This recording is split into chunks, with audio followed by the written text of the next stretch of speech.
Na-experience mo na ba yung bumili ka ng prutas sa palengke? Ang ganda ng itsura, makintab, malaki, parang ang tamis-tamis. Pero pag uwi mo, hiniwa mo, boom! Bulok pala sa loob. Ang sakit, no? Kasi inakala mong okay na okay, pero naloko ka ng itsura. Sabi ni Jesus sa Gospel for today. Mag-ingat kayo sa mga huwad na propeta. Lumalapit sila na parang tupa, pero sa loob, mabangis na lobo. Makikilala ninyo sila sa bunga ng kanilang ginagawa. Ibig sabihin, hindi lahat ng tao na laging nakangiti sa'yo o kasama mo kapag masaya ka ay totoo sa'yo. Marami diyan mawawala sa eksena pag ikaw na ang nangangailangan. Kaya sinabi pa ni Jesus, Hindi naman namumunga ng ubas ang tinik o igos ang damong ligaw. Ang mabuting puno, mabuti ang bunga.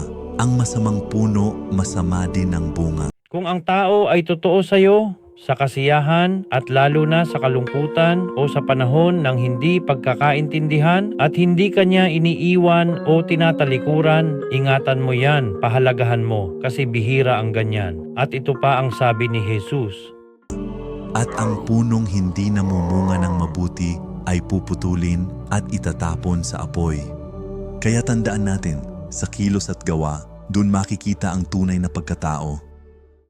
Ang sinasabing puno ay ginamit na metaphor sa buhay ng tao. Ito yung ating intensyon, karanasan, impluensya ng kapaligiran na naghubog sa pagkatao natin. Kung mabuti ang mga naging puno mo, malaki ang tsansa na mabuti rin ang bunga. Pero kung ang nakasanayan ay puro kasamaan, natural, magiging masasama din ang bunga nito. Kapag mabuti ang iniisip, sinasabi, at ginagawa mo, lumalapit sa iyo ang mga tamang tao, tamang oportunidad at mga biyayang hindi mo inaasahan. Hindi swerte ang tawag doon. Pero kung ang laman ng puso mo ay galit, panlilinlang, sama ng loob at paggawa ng kasamaan sa kapwa, sigurado ang balik niyan ay pighati, problema at paulit-ulit na hirap ng buhay. Parang impyerno na karanasan habang buhay ka pa.